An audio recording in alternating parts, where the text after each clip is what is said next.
Hello and welcome to this session on mental toughness, our mental health marathon in times of crisis. So I'm recording this content for those of you who didn't quite make it to the session today, and hopefully you'll be able to participate next week. But as I said, you know, the attendance is completely voluntary.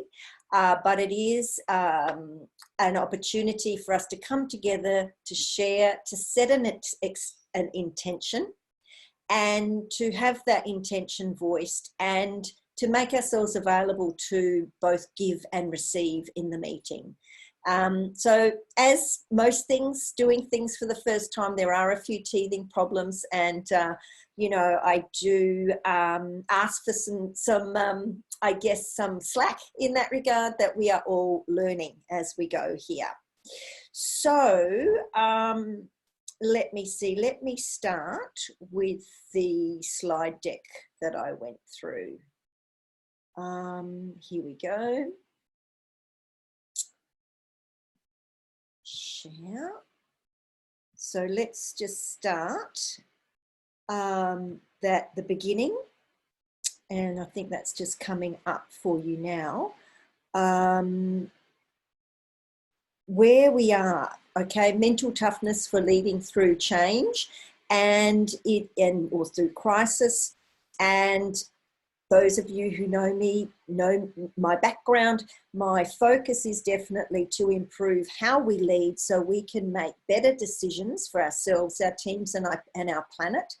And I focus primarily on the technical and scientific industries and higher education, where we look and value an evidence-based approach to problem solving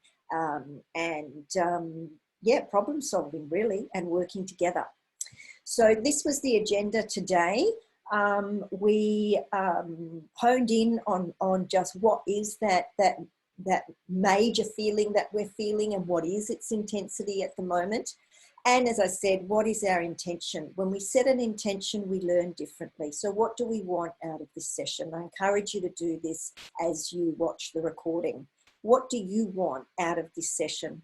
What will it give you when you have it? It's always a great place to start with any new learning or new material that you look at. Or look at what is mental toughness, why does it matter? And then we'll talk about that, how that relates to the Brené Brown podcast on calm versus anxiety and under and over functioning, and look at what actions you might want to take moving forward. So what is mental toughness? Mental toughness is a model that consists of 4 C's of control, commitment, confidence, and challenge. And these have been found to be attributes or mindset states that are core to sustaining a high degree of performance in the world, whether it be academically or in sport or in business, and to take care of ourselves as we're performing at those high levels. It was designed and developed. It has over 100 peer-reviewed academic research papers, originating from Peter Clough and Doug Stokarczyk in the UK some 25, 30 years ago. And, you know, this is where we go through and look at each of these 4 quadrants and the subsectors here, and self-rate yourselves as I talk you through this. So 1 is emotional. So if we start on the control level, what is your level of emotional control? Your ability to regulate what comes out of your mouth when you're triggered, basically, is really a good definition of your emotional control. Is it low? Is it high? And of course, that will be contextual as well. So, but overall, you know, do you have a high level of emotional control, where perhaps are you so controlled, like if you're a 9 or a 10, that people can't read you, that you're not actually showing people what you really feel? So that's not too good either, is it? Or are you on the other scale, a 1, 2, 3 perhaps, where you absolutely just cannot help but share your woes with everyone who will listen?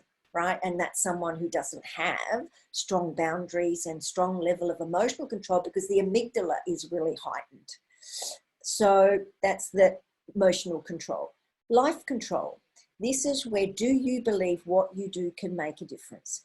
Because if you do, this is what's going to hold you in good stead, even when things are crumbling around you. If you have really rock solid belief that you can actually make a difference, even if the evidence isn't quite stacking up right now.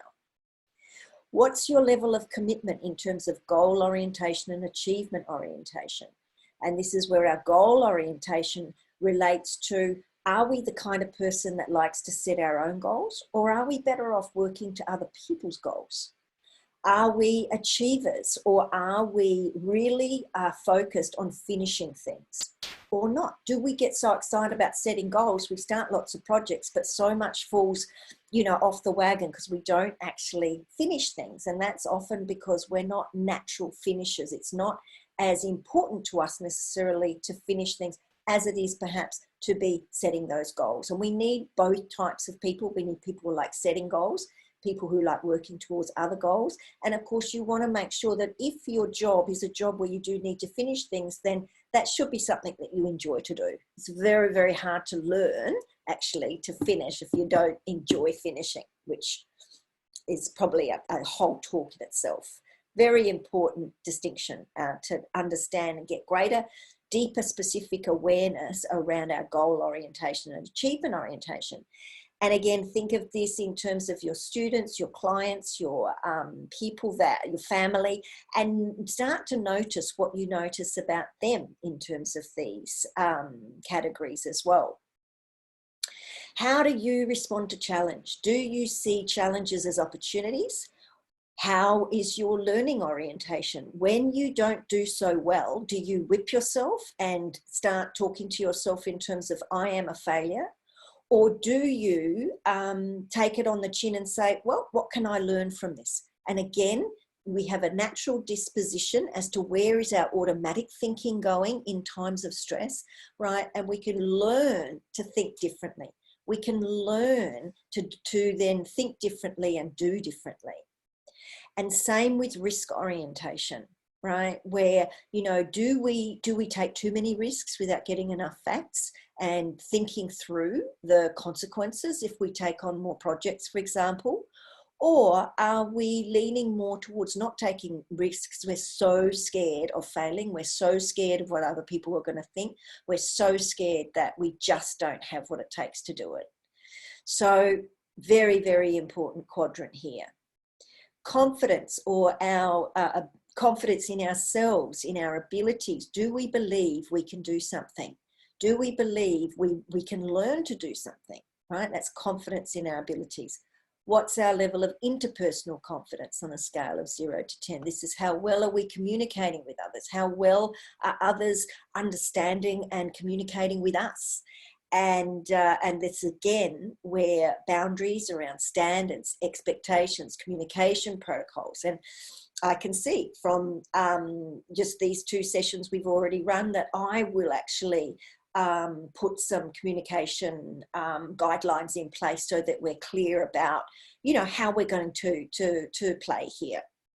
So yes, it needs to be flexible and enjoyable, but we need to have a little bit of structure and understanding about what's expected of each of us. So replay that piece because there is quite a bit in there, but basically when we do a mental toughness assessment, like I said, start doing this for yourself, 0 to 10, self-rate yourself on each of these 8 pieces, and you will see perhaps where is one area that is perhaps a little bit low or a little bit too high and might require some attention. That's going to help you to be more balanced, be more responsive rather than reactive, and to build that emotional and mental intelligence, if you like, or ability to handle these high pressures more effectively. Now on to the topic of the Brené Brown talk and on anxiety and underfunctioning and overfunctioning. I thought this is a really great opportunity to overlap the work that she's done with the work of mental toughness.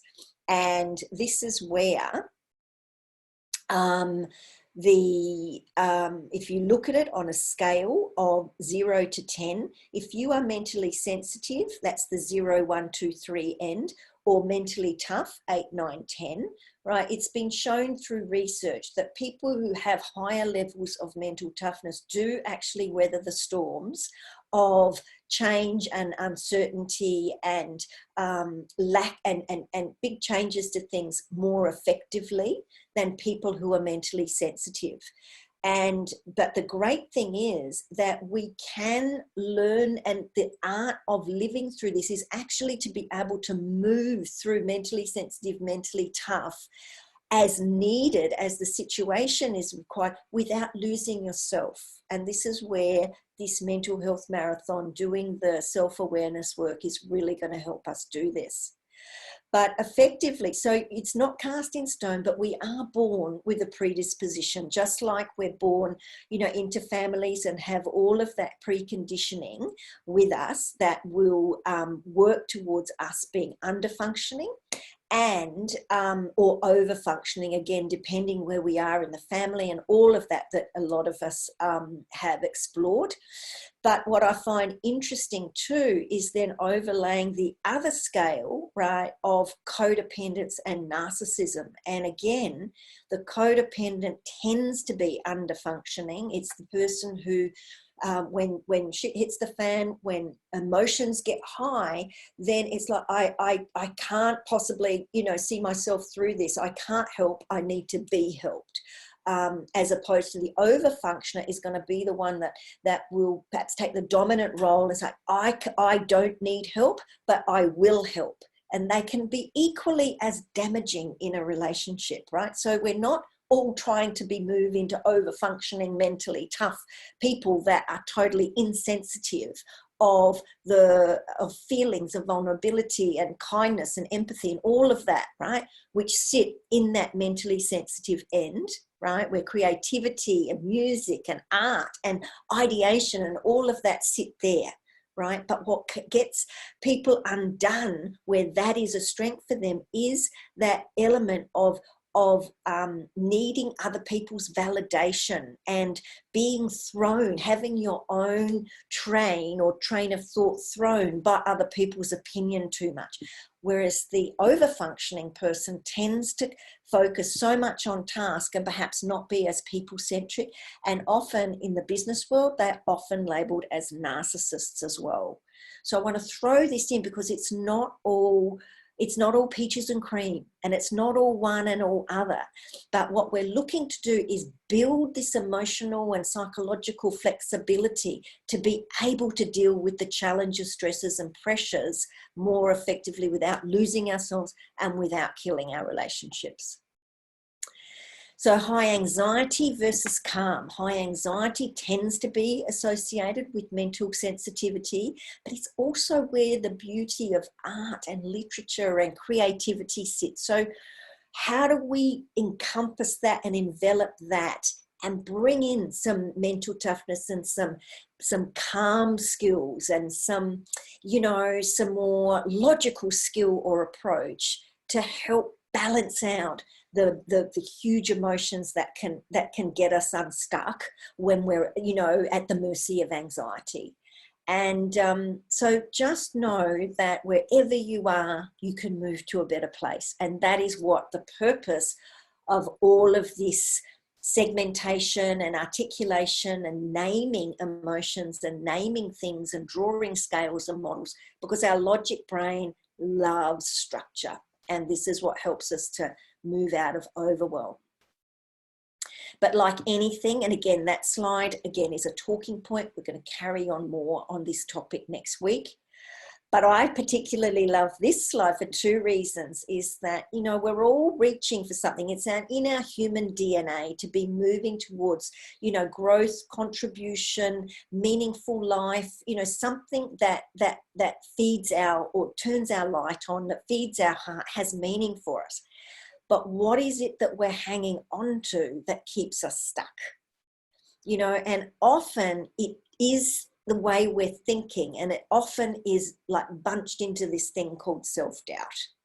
And my purpose is to encourage you, to have you know that wherever your mindset is, whatever your thinking frames are now, we can improve the way we think. And when we improve the way we think, it will become much more obvious as to what we can let go of in order to make room in our lives to prioritize the work it takes to improve your mental health, improve your mental toughness. Transformation happens through action. It starts with ideas and desire, but change can only happen through doing stuff. So just let you ponder on that. And that's really as far as we got today. So I trust that has served. I do encourage you to come back to what's most important to you now. Do the work to name your feelings, to rate the feelings, give them air, because when we name them and give them air, then the impact they have on us dissipates. I do have a worksheet that if you want some help to segregate that, please let me know. Happy to email that to you. I have also done a transcript of the Brené Brown Anxiety podcast. So, let me know if you'd like me to send you that as well. And I will be sending out another Zoom link for our meeting next week, and it will be at 12 o'clock. So, and I will be asking to register because we want to keep these groups sort of to around about, 8 to 10 max. So trust this has helped. I know I've been very fast, but please do play it again. And, let's all move together towards sharing and, moving through and learning how to take care of ourselves in these times of incredible change. Thanks very much for watching, and do send your comments. Post in the Facebook group. If you've got something you want to share, want to ask, then do post in the Facebook group, because that will encourage conversation as well. Or by all means, email me. Happy to respond by email as well. So that's it for now. Bye for now.